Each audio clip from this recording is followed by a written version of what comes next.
They used to say Burmese pythons in Florida have no natural predators. Even humans, with traps, guns, and helicopters, can only slow them down, not stop them. Yet that morning, deep in the Everglades, the research team found a male python nearly 13 feet long, weighing more than 45 pounds, named Loki. They had released him earlier for an experiment, but before he could do anything, something had deliberately killed him. He was lying motionless, headless. His neck had been torn apart, and his body was covered with pine needles. Who had the strength to do this? A mountain lion? A bear? A giant alligator? Or maybe a small woman who happens to be known as America's #1 professional snake hunter? All right, no more guessing. Let's begin the story.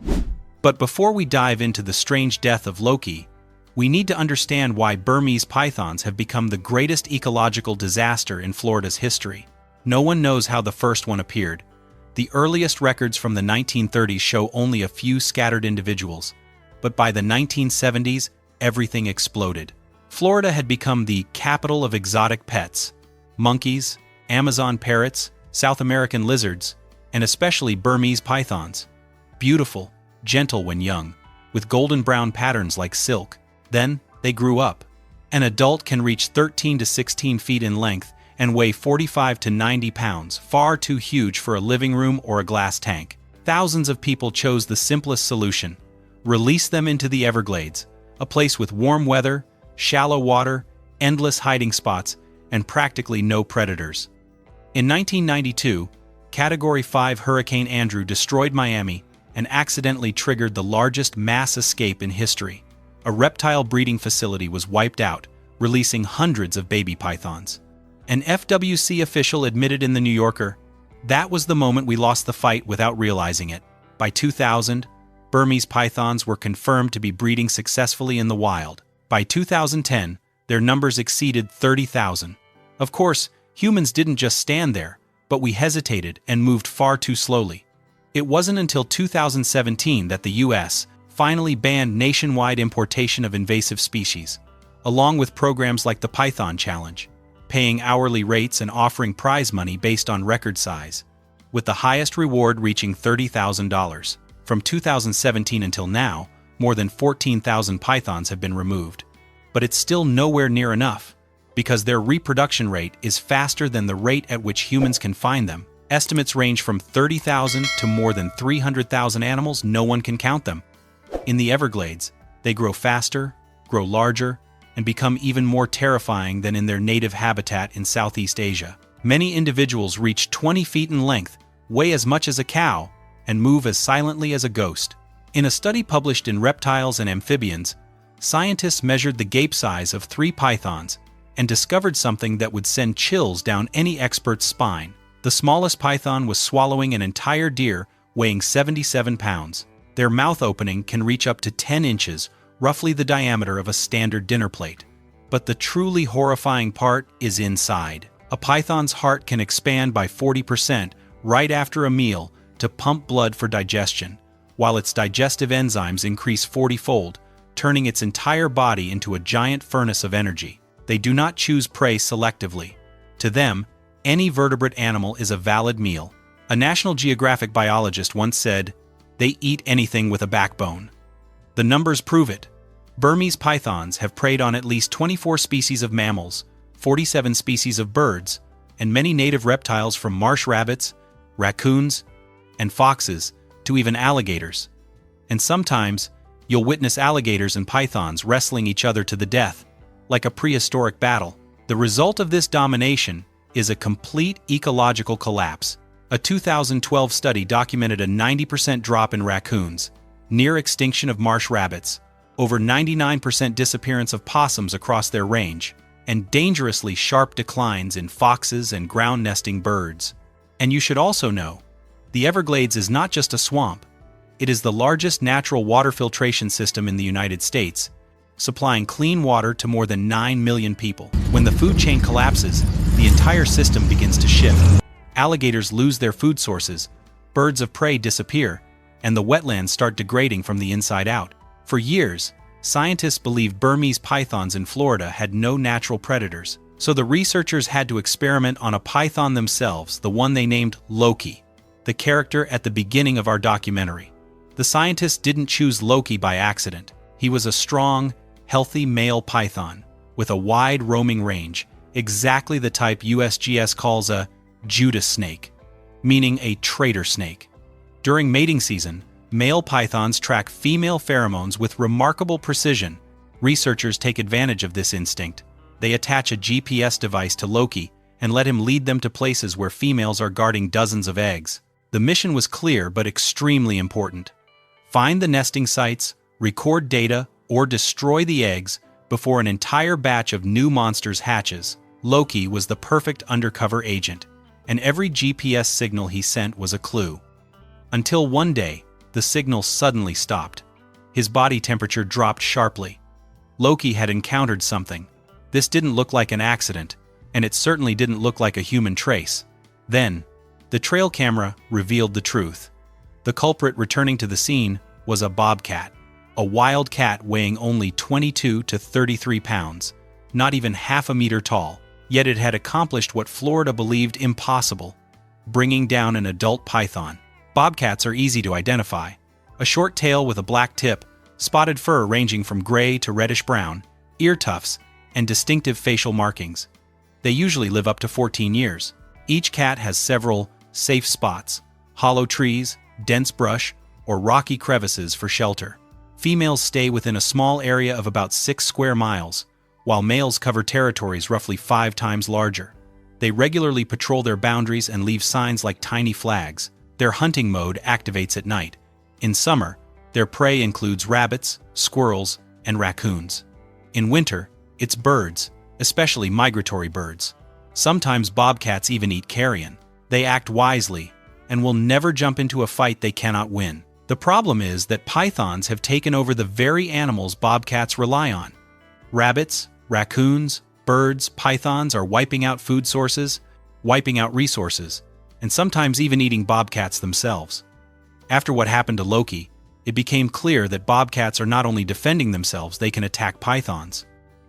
The first sign appeared in 2021 at Big Cypress Preserve. A trail camera captured a scene many ecologists described as evolution happening in real time. A bobcat approached a Burmese python nest, sniffed each egg, chewed open some, crushed the rest, and then covered everything with grass, a behavior never before recorded. 3 days later, the bobcat returned and confronted a female python weighing more than 110 pounds and measuring over 13 feet. A python strike can kill a cat in less than 1 second, but the bobcat jumped back just in time and continued returning to the area for weeks. This was no longer instinct. It was a form of behavioral evolution developing in an extremely short time. And Loki was the proof. Bobcats are not just eating eggs, they can kill full-grown pythons. But bobcats are not the only ones doing this. Below the water's surface, American alligators, the rulers of the Everglades for thousands of years, have joined the fight. They've existed for 7 million years. And even though pythons challenge their dominance, alligators are not easily dethroned. Multiple videos show a 10-foot gator dragging a 90 to 110-pound python underwater and thrashing it until the python's spine snaps. In an FWC study, over 14% of GPS-tagged pythons disappeared because they were inside an alligator's stomach. However, as one researcher put it, the fight between a gator and a python is like 2 heavyweight fighters. One wrong move, and you're dead. Pythons can squeeze young alligators to death, but alligators are extremely effective at killing young pythons, what scientists call a strike against the next generation. And it's not just the big predators. Even species that seem small are joining the front lines: king snakes and pit vipers. King snakes grow 3 to 5 feet long, have natural venom resistance, and are famous for hunting other snakes, including venomous ones. When pythons showed up, king snakes expanded their menu. A 2022 study recorded a GPS device from a baby python appearing in a king snake's feces after 48 hours, clear evidence that native snakes are killing young pythons. A recorded case of a pit viper eating a tagged python became rare documentation in behavioral science. In the sky, the battle belongs to creatures with eyesight 8 times sharper than ours. Bald eagles, great horned owls, great blue herons, All of them see baby pythons as perfect meals. An adult owl can lift a 3-foot python from the water's edge with talons exerting up to 220 newtons of force. Herons use their sharp beaks like daggers, stabbing through a python's head in a single strike. If every female python lays 20 to 50 eggs per clutch, then birds of prey are the most important natural defense line to prevent a population disaster. In the northern forests, Florida black bears have also appeared in cases involving mysterious python deaths. Some python carcasses showed large bite marks, distinctive wounds, and bear tracks around them. Bears do not actively hunt pythons, but when they encounter an injured, weak, or chilled python, they are strong enough to strike at the vulnerable spot on the neck, the same way Loki was killed. This makes bears opportunistic finishers, adding more pressure to the python population. Florida's wildlife is slowly figuring out how to fight back against the invaders. At first, pythons were something new and frightening, and other species didn't know how to respond. But over time, animals learned how to adapt. Those brave enough take risks in exchange for food and experience. The weak retreat, while the strong refine their new skills. While native species are learning how to fight back, there is another silent enemy few people mention: the cold. Because no matter how powerful Burmese pythons are, they still carry the fatal weakness of tropical reptiles. When temperatures drop below 59 degrees Fahrenheit, 15 degrees Celsius, their bodies begin to slow down like a machine running out of battery. Below 50 degrees Fahrenheit, 10 degrees Celsius, they almost shut down, unable to react. The cold spell of 2010 proved how brutal this can be. Hundreds of pythons froze stiff in coiled positions, falling from tree branches like living logs. But nature doesn't only punish sometimes, it selects. And here is the real twist. Some pythons survived that winter. These individuals carried genetic variations that allowed them to tolerate cold better, and over generations, that trait began to spread. Something even more alarming was discovered in studies from 2018 to 2023. Burmese pythons in Florida are hybridizing with Indian pythons. Indian pythons naturally live in regions with distinct winters, tolerate cold better, and are more adaptable, while Burmese pythons are larger and far more aggressive. The accidental crossbreeding of these two species has produced a creature scientists now call by a chilling name, the super python. It is stronger, it is smarter, it can withstand cold, something pure Burmese pythons could never do. A USGS research group warned, if this cold tolerance trait continues to spread, the invasion boundary of the python will not stop at Florida, meaning that in the coming decades, pythons could expand northward into Georgia, Alabama, even South Carolina, states completely unprepared for a catastrophe of this scale.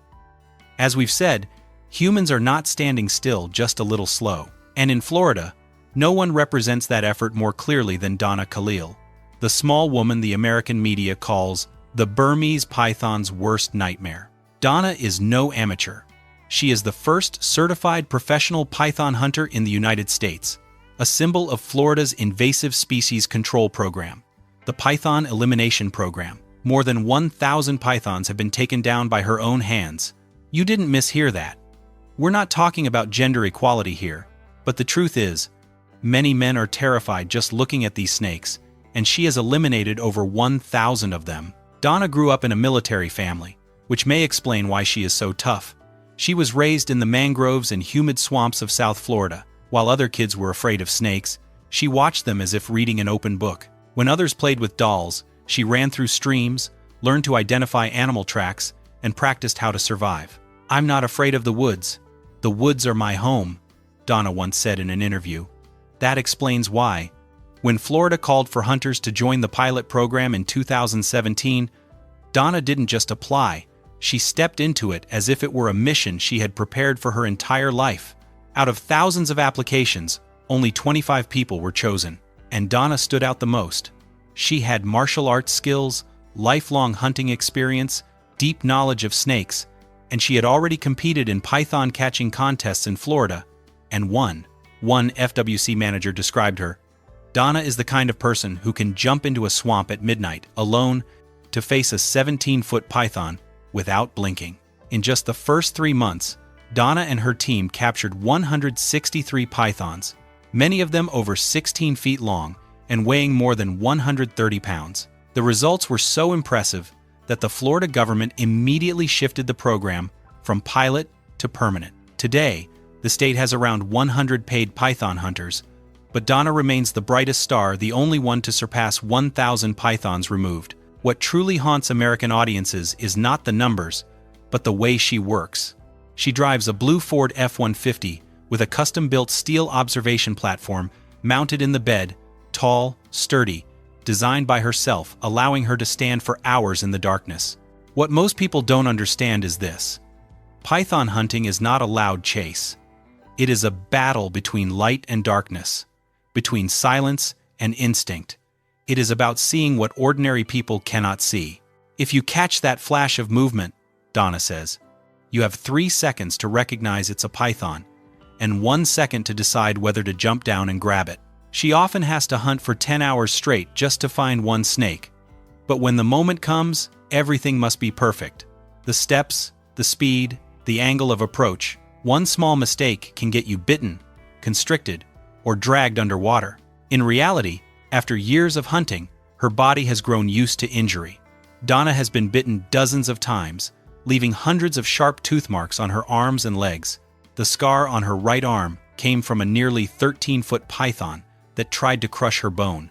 In another fight, she was slammed into the swamp while wrestling a python nearly 20 feet long, a battle she described as, "I felt like I was fighting a crocodile made of muscle." You might think this job pays incredibly well, right? No, only the reward money for the public is high. The salary itself isn't. It's close to minimum wage, and sometimes even lower when you factor in expenses.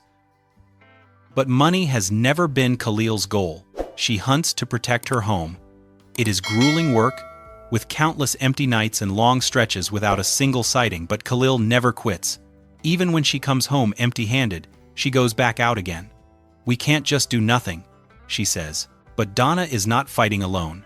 As the program expanded, she began training new hunters, including Tanya Tutens, a young woman who joined Donna on a few hunts and quickly became her closest partner. Tanya once said, "Donna didn't just teach me how to catch pythons.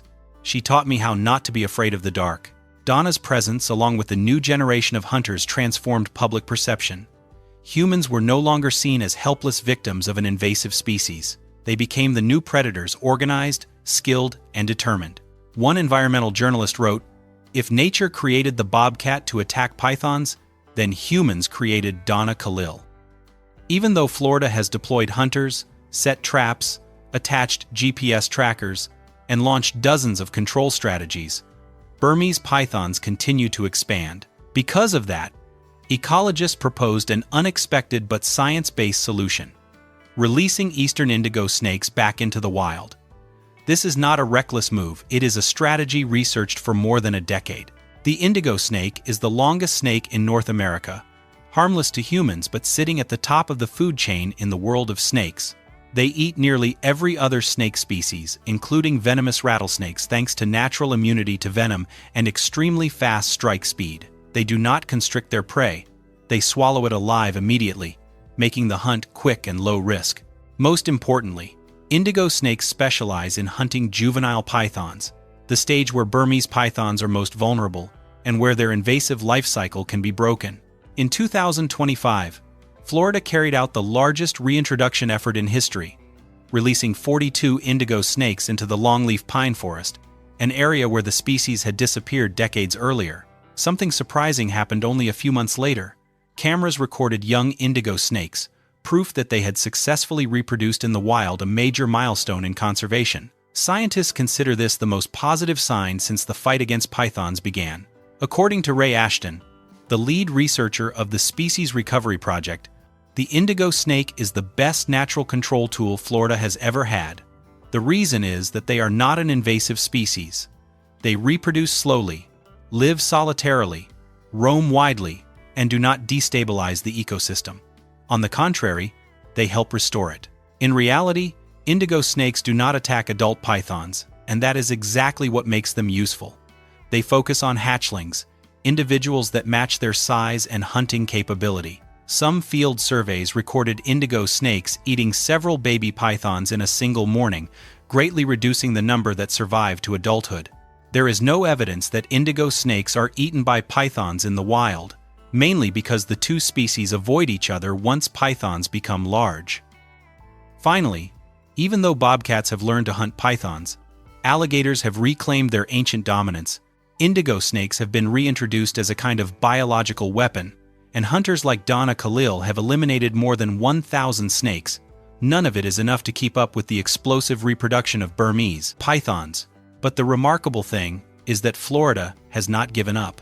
Nature is evolving, humans are learning, and one species at a time in the Everglades is rising to fight back against the most powerful invasive predator in America. This battle may continue for decades, but it is no longer a story about hopelessness. It is a story about the resilience of an ecosystem and the determination of people fighting to protect their home. If you have your own perspective on this fight, leave a comment below. And don't forget to subscribe to the channel so you can join us for the next stories.